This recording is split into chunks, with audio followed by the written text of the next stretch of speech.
followers of Neuro Takeaway, welcome back to the channel. In the name of the crew of this educational channel, we would like to wish you a happy and prosperous new year. Today we are gonna explore the world of the dementias, and in doing so I would like to ask you what you think these images have in common. Well, they are both cases of hippocampal sclerosis, but the left patient is a 15-year-old girl with epilepsy, and the right one is an 84-year-old male with dementia. As you know, hippocampal sclerosis is relatively simple to diagnose. On FLAIR images, we find a small structure with abnormal internal architecture and hyperintensity. Well, but what does it mean, hippocampal sclerosis? Basically, there is neuronal loss and gliosis at the level of these small structures located in the depth of the temporal lobes. On pathology, we have two small intertwined cortical strips. One is the Hammond horn and the other is the dentate gyrus. There are several forms of hippocampal sclerosis, well described by the ILAE classification. Type 1 corresponds to a lesion mainly located at the level of the CA1 subfield of the Hammond horn, the so-called Sommer area, which is the most vulnerable to hypoxic ischemic injury. But there is a gradient to CA3 and CA4 or end volume, with relatively preservation of CA2 subfield, which is the most resistant to this injury. Then we have the type 2, where the main lesion is located at the level of the CA1 subfield, and finally type 3, where the lesion is placed at the level of the end volume with a gradient to CA3. Always CA2 is relatively preserved. And this pathology has several etiologies. The most well known for us as neurologists and neuroradiologists is epilepsy through an excitotoxic mechanism.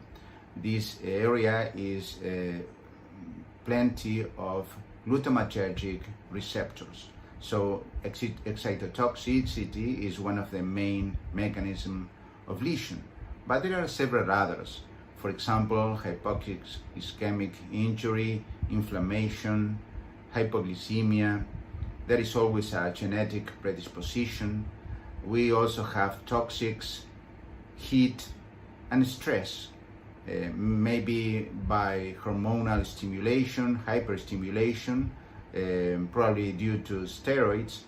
This area is sensitive to stress disorders. But today I'd like to talk about another etiology, which is neurodegeneration, and especially about a relatively recently described entity called LATE. Well, LATE stands for limbic predominant age-related TDP-43 encephalopathy.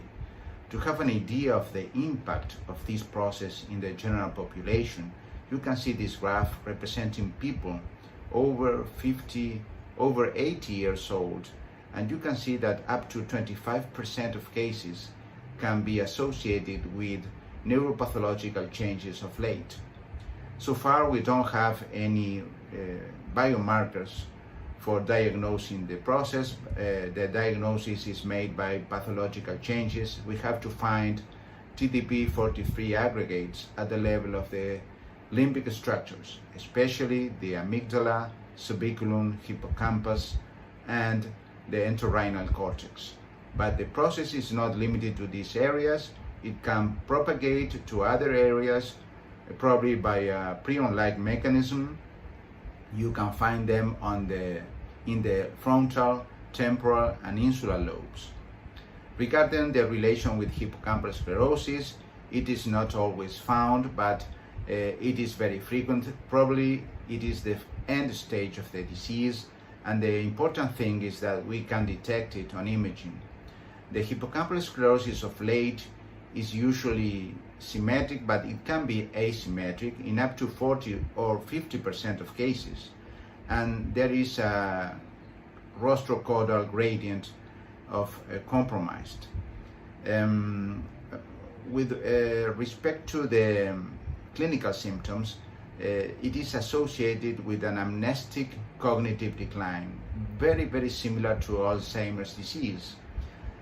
Actually, in the oldest old people, those over 85 years old, Alzheimer's disease starts to decline in frequency and late is increasingly found. And finally, there are several genes whose alleles can provide a tendency to suffer from this process, and the list is located here at the right lower corner. Okay, now we have to talk something about TDP-43.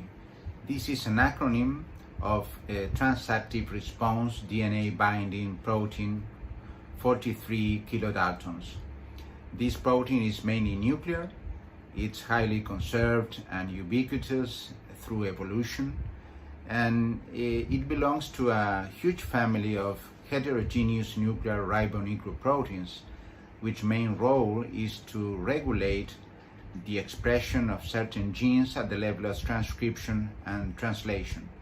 This protein can be transported from the nucleus to the cytoplasm through the usual mechanism of transportation at this level, and it is very important in the regulation of the stabilization, processing and transport of messenger RNA, and it is also found at the level of the ribosome in the cytoplasm, regulating translation.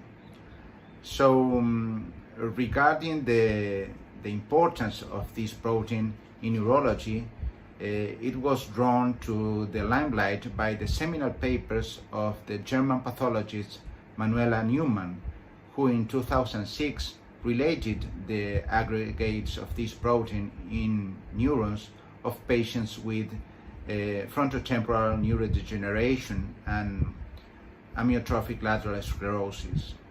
The alteration in this process is very similar with what we found in late. There is an aggregation of proteins, hyperphosphorylated and ubiquitinated proteins at the level of the cytoplasm, with no content of proteins at its usual location, which is the nucleus. And the important thing is that we can detect these aggregations relatively simple, in a simple way, with the help of mononuclear antibodies. Well, in 2019, a group of experts led by Professor Peter Nelson described a review of this process, and they arbitrarily divide the evolution of this disease in 3 stages from a pathological point of view. The first stage is the compromise of the amygdala, then they added in the second stage the hippocampus, and finally the compromise of the middle frontal gyrus.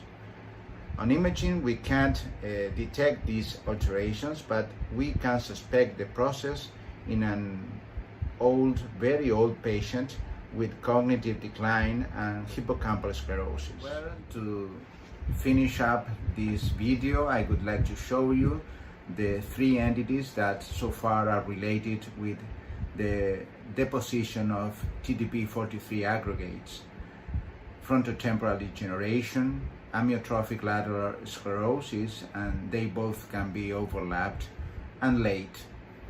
In the next videos, I would like to show you the new concepts about Alzheimer's disease definition, and some entities that are included under the umbrella concept of suspected non-Alzheimer pathophysiology. See you next time.